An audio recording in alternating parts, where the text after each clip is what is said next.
दोस्तों, अगर आप भी ईशान किशन को एक बेहतरीन बल्लेबाज मानते हैं तो इस वीडियो को अभी दिल से लाइक कर दीजिए। दोस्तों, आईपीएल 2020 का 10वां मैच रॉयल चैलेंजर्स बेंगलोर और मुंबई इंडियंस के बीच काफ़ी रोमांचक रहा और आखिरकार सुपर ओवर में पहले तो अच्छी गेंदबाजी, उसके बाद अच्छी बल्लेबाजी करके आरसीबी ने यह मुकाबला जीत ही लिया। आपको बता दें, सबसे पहले आरसीबी ने बल्लेबाजी करते हुए 20 ओवर में Devdutt Padikkal 54 run, Aaron Finch 52 run और अंत में एबी डिविलियर्स और शिवम दुबे की तूफानी बल्लेबाजी के दम पर 201 रनों का बड़ा स्कोर बनाया। इसके बाद दोस्तों 202 रनों के लक्ष्य का पीछा करने उतरी मुंबई इंडियंस की शुरुआत तो काफ़ी खराब रही, लेकिन अंत में जिस तरह से ईशान किशन और कायरन पोलार्ड ने बल्लेबाजी की, उन्होंने पूरा का पूरा मैच पलट कर रख दिया। क्योंकि एक तरफ मुंबई के हाथों से ये मैच फिसलता जा रहा था, लेकिन फिर ईशान किशन ने जो तूफानी बल्लेबाजी की और कायरन पोलार्ड ने भी जिस तरह की विस्फोटक बल्लेबाजी की, उसने सभी का दिल जरूर जीत लिया। ईशान किशन 58 गेंदों में 99 रन बनाकर आउट हुए। अफसोस कि वो अपना शतक पूरा नहीं कर पाए। अपनी पारी में ईशान ने 2 चौके और 9 लंबे छक्के मारे। इसके अलावा कायरन पोलार्ड ने भी मात्र 24 गेंदों में 60 रनों की ताबड़तोड़ पारी खेली, जिसमें 5 छक्के और 3 चौके शामिल थे। इसी तरह से दोस्तों आखिरी ओवर की आखिरी गेंद पर चौका मारकर यह मुकाबला टाई हुआ और उसके बाद सुपर ओवर खेला गया। सुपर ओवर में मुंबई ने पहले बल्लेबाजी करते हुए 6 गेंदों में मात्र 7 रन बनाए। इसके बाद दोस्तों अब जीत के लिए आरसीबी को 6 गेंदों में 8 रन चाहिए थे।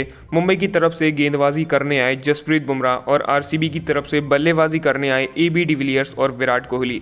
ओवर की पहली गेंद पर 1 रन आया। अब जीत के लिए 5 गेंदों में 7 रन चाहिए थे और कोहली ने एक शानदार शॉट मारा, लेकिन ट्रेंट बोल्ट ने बेहतरीन फील्डिंग करके उसे रोककर 3 रन बचा लिए। फिर दोस्तों अगली गेंद पर कैच की अपील हुई और एबी डिविलियर्स को आउट करार दिया गया, लेकिन रिव्यू में यह देखा गया कि डिविलियर्स के बल्ले से गेंद नहीं छुई थी, इसीलिए बाद में फैसला बदला गया और डिविलियर्स को नॉट आउट करार दिया गया। अब जीत के लिए आखिरी 3 गेंदों में 6 रन चाहिए थे कि तभी डिविलियर्स ने फाइन लेग की तरफ एक चौका मारा और आरसीबी की जीत की उम्मीदें बढ़ा दी। इसी तरह से दोस्तों आखिरी 2 गेंदों में 2 रन चाहिए थे और हर गेंद पर सिंगल लेकर आसानी से आरसीबी ने यह मुकाबला आखिरकार जीत ही लिया। दोस्तों ये मैच भले ही आरसीबी ने जीता हो, लेकिन जिस तरह की पारी यहाँ पर ईशान किशन और कायरन पोलार्ड ने खेली वो वाकई देखने लायक थी। अब आप हमें नीचे कमेंट करके बताइए कि आपको इस मैच में किस खिलाड़ी का प्रदर्शन सबसे अच्छा लगा। जल्दी से जल्दी नीचे कमेंट करके ज़रूर बताइएगा। अब दोस्तों आपको बता दें कि पहले बल्लेबाजी करने उतरी रॉयल चैलेंजर्स बेंगलोर की शुरुआत काफ़ी शानदार रही और उनके दोनों सलामी बल्लेबाज देवदत्त पडिक्कल और एरॉन फिंच ने पावर प्ले में मुंबई के सभी गेंदबाजों की जमकर धुनाई की। पावर प्ले में दोनों ने मिलकर 59 रन बनाए और उसके बाद भी अच्छी बल्लेबाजी करते हुए दोनों के बीच 81 रनों की शानदार साझेदारी हुई। इसके बाद 9वें ओवर की आखिरी गेंद पर एरॉन फिंच पोलार्ड के हाथों कैच आउट हुए। फिंच ने अपनी पारी में 35 गेंदों में 52 रन बनाए, जिसमें 7 चौके और 1 छक्का शामिल था। इसके बाद विराट कोहली बल्लेबाजी करने आए, लेकिन वो एक बार फिर से अच्छी बल्लेबाजी नहीं कर पाए और 13वें ओवर की दूसरी गेंद पर रोहित शर्मा को एक आसान सा कैच दे बैठे। कोहली ने 11 गेंदों में सिर्फ 3 रन बनाए। इसके बाद दोस्तों बल्लेबाजी करने आए एबी डिविलियर्स और उन्होंने देवदत्त पडिक्कल के साथ मिलकर पारी को संभाला और इन दोनों ही खिलाड़ियों ने ताबड़तोड़ बल्लेबाजी की। इसी बीच देवदत्त पडिक्कल ने अपना अर्धशतक भी पूरा किया और इसके बाद 18वें ओवर की पहली गेंद पर एक और बड़ा शॉट मारने के चक्कर में वो कैच आउट हुए। पडिक्कल ने 40 गेंदों में 54 रन बनाए, जिसमें 5 चौके और 2 छक्के शामिल थे। इसके बाद पडिक्कल के आउट होने के बाद एबी डिविलियर्स ने जिस तरह की तूफानी बल्लेबाजी की वो वाकई देखने लायक थी। जी हाँ, उन्होंने मुंबई के सबसे महत्वपूर्ण गेंदबाज जसप्रीत बुमराह की भी धुनाई करते हुए मात्र 24 गेंदों में ही 229 की स्ट्राइक रेट से 55 रन ठोक डाले। अपनी इस तूफानी पारी में डिविलियर्स ने 4 चौके और 4 लंबे छक्के भी मारे। इसके अलावा दोस्तों नए बल्लेबाज शिवम दुबे ने भी विस्फोटक बल्लेबाजी की और मात्र 10 गेंदों में ही 27 रनों की तूफानी पारी खेली। इसी तरह से आरसीबी ने 20 ओवर में 3 विकेट के नुकसान पर 201 रनों का बड़ा स्कोर बनाया। अब दोस्तों आपको बता दें कि 202 रनों के लक्ष्य का पीछा करने उतरी मुंबई इंडियंस की शुरुआत काफ़ी खराब रही और दूसरे ही ओवर की चौथी गेंद पर कप्तान रोहित शर्मा कैच आउट हुए। रोहित ने 8 गेंदों में 8 रन बनाए। इसके बाद तुरंत ही तीसरे ओवर की दूसरी गेंद पर नए बल्लेबाज सूर्य कुमार यादव भी कुछ खास कमाल नहीं कर पाए और बिना खाता खोले ही आउट हुए। गेंदबाज इसरू उदाना ने उन्हें आउट किया। इसके बाद क्विंटन डिकॉक और ईशान किशन के बीच एक अच्छी साझेदारी बनती हुई नजर आ रही थी कि तभी 7वें ओवर में क्विंटन डिकॉक भी आउट हुए। उन्होंने 15 गेंदों में 14 रन बनाए। इसके बाद हार्दिक पांड्या भी कुछ खास कमाल नहीं कर पाए और वो भी आसानी से कैच आउट हो गए। आपको बता दें, इसी बीच ईशान किशन ने एक बढ़िया पारी खेली और एक शानदार अर्धशतक लगाकर मुंबई की तरफ से सबसे अच्छी बल्लेबाजी भी की। अब दोस्तों, इस मैच में जिस तरह की पारी देवदत्त पडिक्कल, एरॉन फिंच और अंत में एबी डिविलियर्स ने खेली, वो वाकई काफ़ी देखने लायक थी। अब आप हमें नीचे कमेंट करके बताइए कि आपको इस मैच में किस खिलाड़ी का प्रदर्शन सबसे अच्छा लगा। जल्दी से जल्दी नीचे कमेंट करके ज़रूर बताइएगा।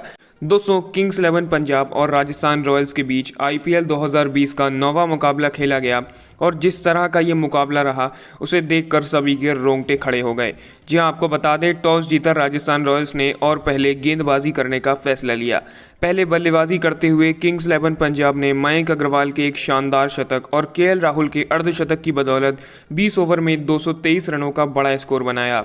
इसके बाद इस लक्ष्य का पीछा करने उतरी राजस्थान रॉयल्स की तरफ से Sanju Samson 85 run, Steve Smith 50 run और अंत में राहुल तेवतिया ने जिस तरह की तूफानी बल्लेबाजी की, उसने पूरा का पूरा मैच पलट कर रख दिया और आखिर में राजस्थान रॉयल्स ने यह मुकाबला 4 विकेट से जीत लिया।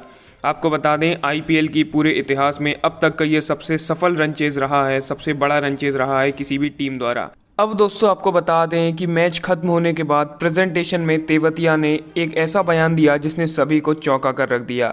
जी हाँ, तेवतिया से जब ये पूछा गया कि एक ओवर में 5 छक्के जड़ने के बाद आपको कैसा लग रहा है, तो इस पर तेवतिया ने कहा कि शुरुआत में मैं अपने ऊपर काफ़ी दबाव महसूस कर रहा था, जिसकी वजह से मैंने काफ़ी डॉट गेंदें खेली, लेकिन जब शेल्डन कॉट्रेल के ओवर की पहली गेंद पर मैंने छक्का मारा तो मेरे अंदर काफ़ी कॉन्फिडेंस आया और मुझे अपने ऊपर विश्वास हुआ कि मैं ये मैच जिता सकता हूँ। मैंने ड्रेसिंग रूम की तरफ देखा और वहाँ सभी खिलाड़ी मुझे चीयर अप कर रहे थे कि मैं कर सकता हूँ, एक हारे हुए मैच को मैं जिता सकता हूँ। इसके बाद दोस्तों, तेवतिया ने आगे कहा कि मैंने क्रिकेट के दिग्गज खिलाड़ी महेंद्र सिंह धोनी को ऐसी परिस्थिति में मैच पलटते हुए देखा है, लेकिन आज जब मैं खेल रहा था तो मैं धोनी भाई की मैच फिनिश करने की टेक्निक को याद नहीं कर पा रहा था और आखिर में मैंने फिर अपने ऊपर विश्वास किया और ये पारी खेली। अब दोस्तों, चलिए आपको बताते हैं कि किस तरह से 18वें ओवर में धीमी बल्लेबाजी कर रहे राहुल तेवतिया ने अचानक से गियर बदला और शेल्डन कॉट्रेल के इस ओवर में 5 लंबे गगनचुंबी छक्के ठोककर पूरा का पूरा मैच पलट कर रख दिया। जी हाँ, इससे पहले तेवतिया पर काफ़ी सवाल उठाए जा रहे थे कि उन्हें ऊपर बल्लेबाजी के लिए क्यों भेजा और वो काफ़ी धीमी बल्लेबाजी भी कर रहे थे। राजस्थान को जीत के लिए आखिरी 18 गेंदों में 52 रनों की ज़रूरत थी, लेकिन दोस्तों फिर 18वां ओवर लेकर आए पंजाब की तरफ से शेल्डन कॉट्रेल और उस ओवर की पहली गेंद पर तेवतिया ने स्क्वायर लेग की तरफ एक छक्का जड़ दिया। इसके बाद से उनका कॉन्फिडेंस बढ़ा और अगली गेंद पर एक बार फिर से स्क्वायर लेग की तरफ ही एक और लंबा गगनचुंबी छक्का जड़ा और दोस्तों इसके बाद भी तेवतिया रुके नहीं और ओवर की तीसरी गेंद पर इस बार लॉन्ग ऑफ की तरफ गेंद को स्टेडियम के बाहर भेज दिया।